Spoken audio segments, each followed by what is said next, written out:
Well, welcome back, everyone. This is Advanced Squad Leader 15-minute rule set. This is part 6. Let's just bypass all the rules and start playing already.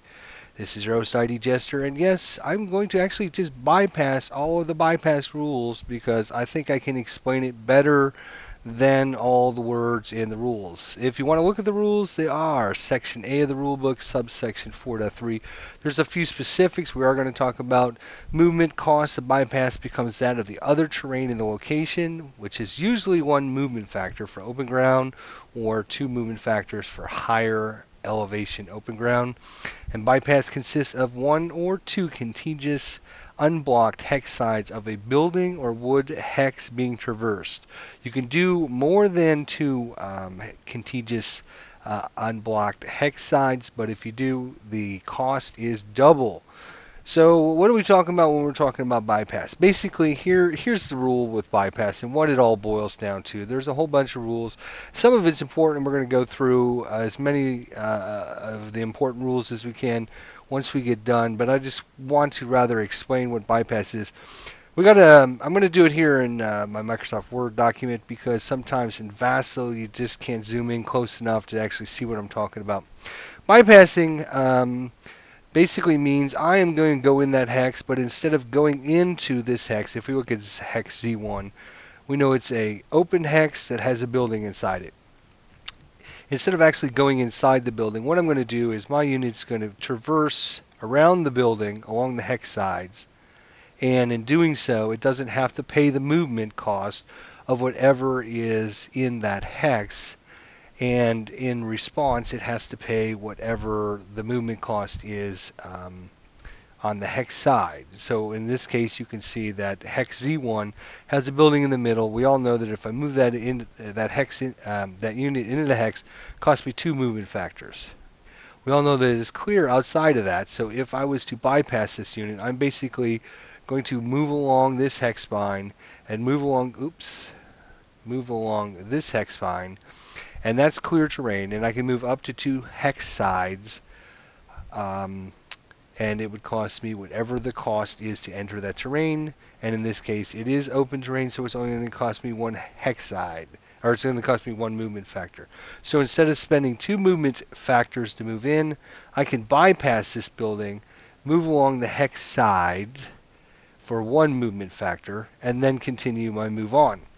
It should be noted that you can only bypass building hexes and wood hexes, so you can't bypass other terrain types, just building and woods.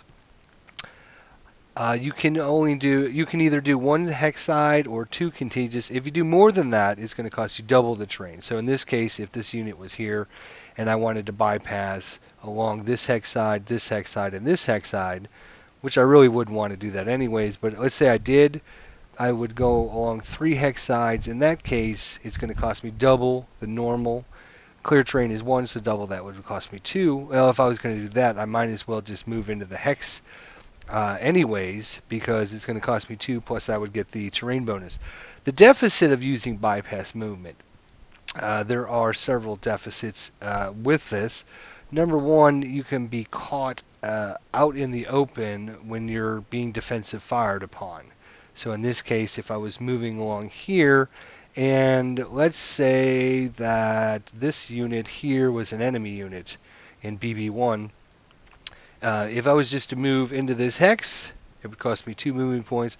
If he shot at me, I would get the building terrain modifier, of course, when he shoots at me, which we'll get into in a later episode. But in this case, his attack would be lowered because I would get a positive terrain effect modifier, and then I can continue on and move maybe into that hex, again getting a terrain effect modifier, so his attack is going to be that much worse against me.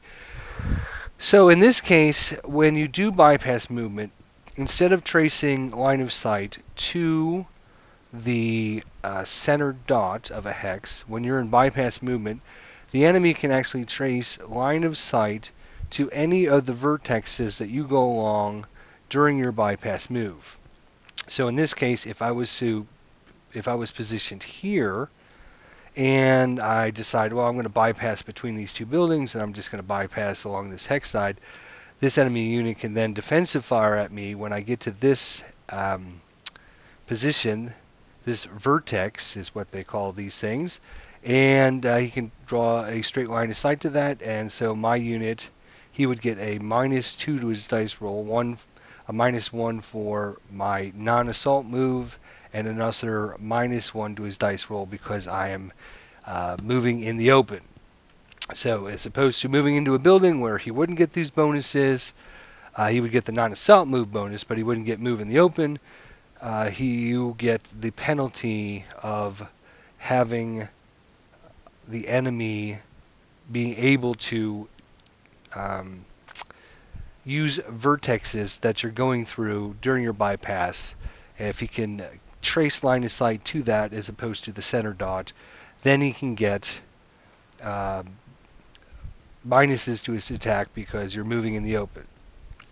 But if we are looking at these units here and we're talking about bypass movement, if these units are in this position here and we have a target hex of AA1, this is where our units want to get to.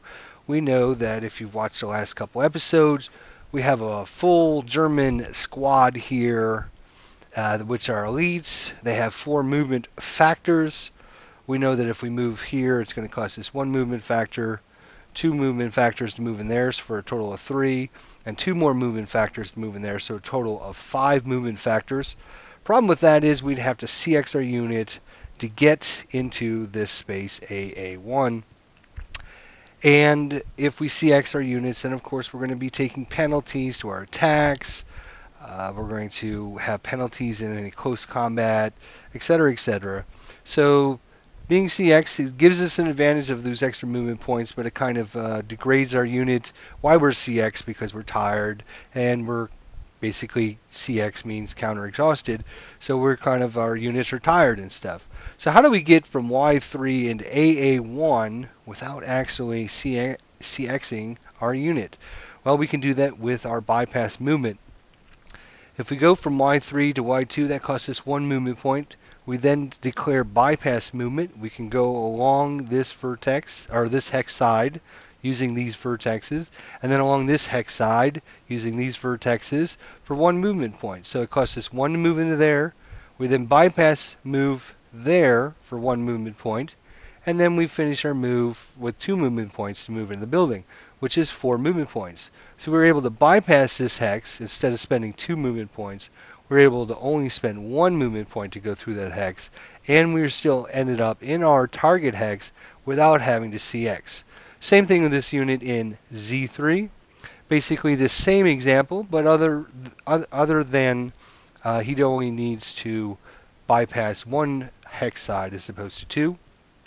If we don't use bypass movement, again, it would cost us 1 to move in there, 2, 3, 4, 5. So he's in the same situation, the same boat.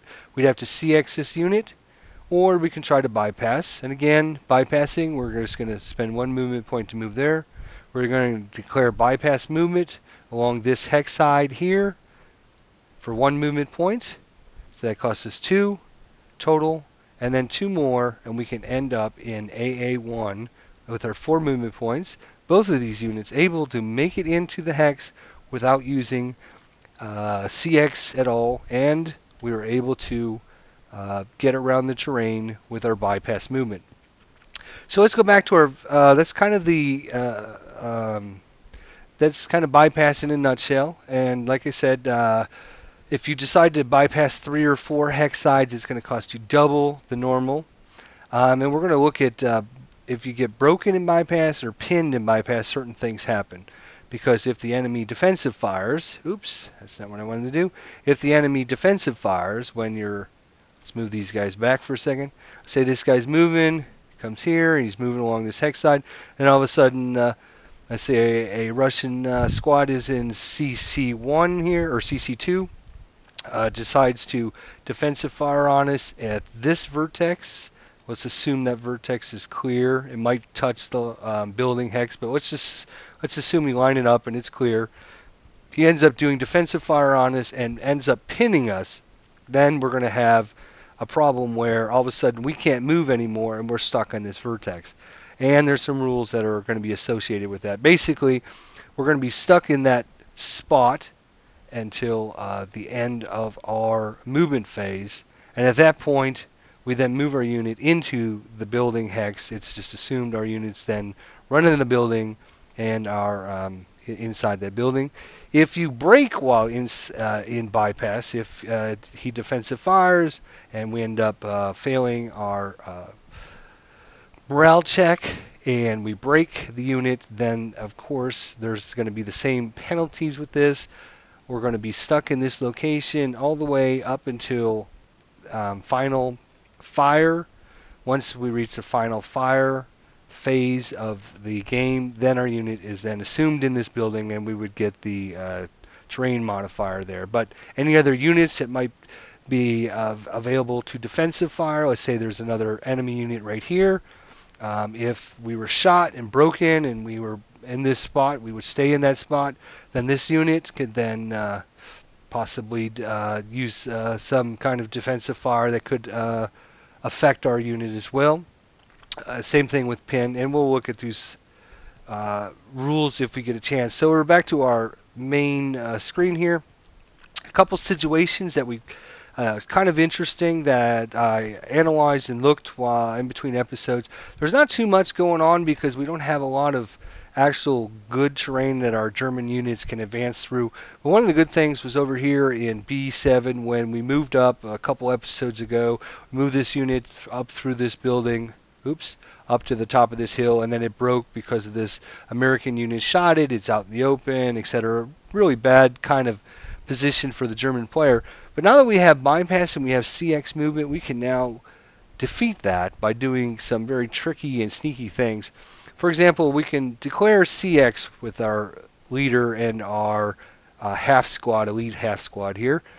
And we can declare CX and we can spend one movement point to bypass along this hex side and this hex side. So we're basically at this vertex, and we spend a second movement point that then move into this hex. This hex right there. So that's 2 movement points. We then spend another 2 movement points to move into this hex, so we're up to a expenditure of 4. We then spend another 2 movement points to move up there, which is 6 movement points. And during this whole move, the American player has been unable to shoot at us. And now, finally, since we've declared CX, we can spend our 7th and 8th movement factor and move into that hex. He could now defensive fire if he wanted, but we basically were able to, with our bypassing and our rules on CXing, we're able to get this unit instead of coming up and taking on the American player up front. We are basically able to circle around behind it, using our CX to get that our extra 2 movement points, using our bypass to save us a movement point instead of going into this hex, and able to circle around the American player. Another kind of good example here, I kind of moved a couple of these units back just so I could show you some things that might come up, some interesting things. We got this elite full squad here, German, in L10. And let's say his target goal is to get to this AA10 space right here. Normally it would cost him 1, 2, 3, 4, 5, 6, 7 movement points to get in there. And we know that, well, it's not going to have 7 movement points, even if it's CXs. So what can we do to try and help this unit out, to try and get to this target hex? He doesn't want to be caught out in the open. Well, the first thing we can do is we can CX the unit to get to 2 extra movement points. Once we get the extra 2 movement points, then let's see what we can do with bypass. We spend 1 to move into this hex here. We spend a second movement factor to move in there, a third movement factor to move in there. Of course, at this point, maybe this American unit might defensive fire. We're willing to risk that right now and see what happens. Then after, let's just assume the American player doesn't do very good. It's only a 2 firepower, so probably not that strong an attack. So we spent 3 movement factors to go there. Well, now what we can do is we can bypass the H10, Z10 hex. We can bypass his woods here along this hex side and this hex side for 1 movement point. So we spent 1, 2, 3 to get to that point. We then spent 1 movement point to get to this vertex right there. Again, it's kind of hard to show you on the Vassal module because it doesn't seem like it snaps right together. And then So that was a total of 4 movement factors. Then we spend 5, 6, our 5th and 6th movement factors to move into that target hex. Now this brings up a good example again of our defensive fire and our line of sight issue, because when the German player just declares bypass, he moves along this hex side and he moves along this hex side. Well, the American player can then declare this vertex is the vertex that he's using line of sight, and that's when he would get the -1 for the non-assault move and another -1 for us being out in the open. So we are taking a risk trying to get into this extra spot, but if we can, maybe that's a better position for us. Maybe it's an objective hex. Maybe there's some other reason we want to get to this hex. So maybe we want to risk taking that. Otherwise, we're never going to be able to make it there. Of course, we could spend our 4th and 5th movement point to end there. Of course, we would be CX at this point. And then we could always advance into that hex during the advance phase. But maybe I want to get into this hex so during the advanced fire phase, I have a chance to attack the American unit. If I only make it in this hex, I think where our line of sight might be blocked there. It's going to be kind of close. But anyways, if we wanted to get into A10, if that was our target hex, it brings a good situation of how we got all the way from here. 1, 2, 3. We bypass this hex here, these woods, for 1 movement point along these 2 hex sides, and then we spend our last 2 movement factors to move into AA10. So that's kind of another good example of what you can do with bypass and your CXing. Of course, I don't have any CX counters out, but once he's finalized his move, he would get a CX counter on him. And of course, if we look at our units up here at the very top, these units that had been moving around and trying to get into different positions to affect these American units here, we could of course spend 1 movement factor, another movement factor, so that's a total of 2. We then bypass along the Q3, Q2 hex side and the P2, Q3 hex side for another movement factor. We have to spend 1 additional movement point to get over the woods, so that's 1, 2, 3, 4, 5. It was where we ended up last time, and of course we could end up here with our 6th movement factor. So we basically earned an extra spot by bypassing. Instead of having to spend a movement factor of 2 to go into this spot, we basically are spending 1 to go over around that building.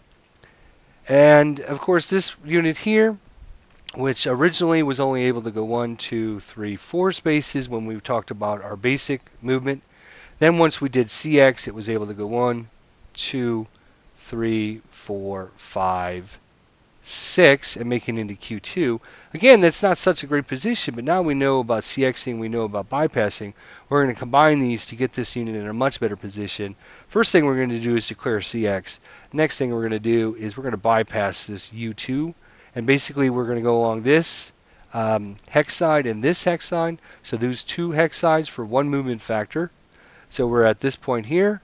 We then spend a 2nd movement factor to move into this space, a 3rd movement factor to move in there, a 4th movement factor to move in there, and then finally our 5th and 6th movement factor to move into there. We're now inside the building hex, which we couldn't do with just our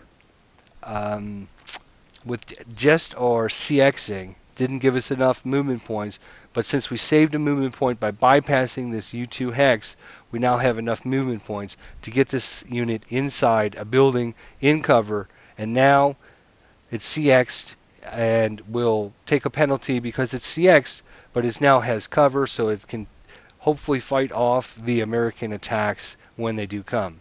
So that's a good example of some different strategies once you understand the basic movement of infantry, and we talked about the CX capabilities and getting extra movement factors.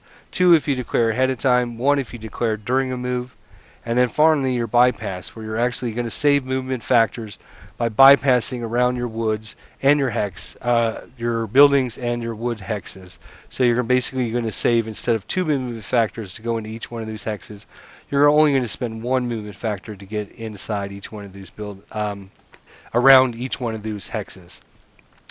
If there was anything else that we needed to talk about, so we talked about broken and bypass quickly. It's rule 4.32. Basically, what's going to end up happening if you break and bypass, you're going to stay there, and you're going to stay there for all attacks made against it or through that hex side it traversed during the movement phase. The broken unit and all portage equipment are assumed to be in the obstacle during and after final fire. So you have to wait until during or after final fire for that unit to basically, once it's been broken, to be assumed to be inside the obstacle. Same thing with the pin. Basically, we're going to have the same information on Rule 4.33, and this is going to be after its movement phase. It is considered in the obstacle itself and entitled for the protective TEM for all subsequent fire. So once you're pinned, you're going to have to wait until after its movement phase, after your movement phase is complete, then you're now going to be considered in the obstacle. You're basically going to move the counter into the obstacle if you are pinned while you are in bypass. And lastly, I know this ran a little bit longer, but there's quite a bit to talk about. Lastly, most importantly, you can't voluntarily end your move in bypass. So let's assume that this unit here maybe starts in this hex right here. He spends 1 to move there, 2 to move there, 3 to move there, and then decides to bypass along here for 4 movement points. All of a sudden he's like, oh no, I need another movement factor. I need 2 actually. He can't declare CX because that's only going to give him 1 movement factor. And he needs 2 movement factors to move in there. So basically you can't voluntarily decide, okay, well I don't have enough movement factors, so I'm just going to stop there. You can't do that. So in this case, that unit can't declare a bypass around that building. He's going to have to basically go back and go into that building and stop his move. So let's see, is there anything else? That's about it. Hopefully I explained it a little bit better than the rules do. There's a lot of words there, but basically, hopefully, what I explained kind of covers the information about bypass, how to get your units around, basically what it's trying to do, what it's trying to accomplish, and about how defensive fire now works kind of against you if they can declare line of sight to any of the vertexes that you go through while you're doing your bypass. Thanks for watching. I do appreciate it very much. Leave your thoughts and comments below, and look for more episodes of the Advanced Squad Leader 15-minute rules to come. Talk to you later.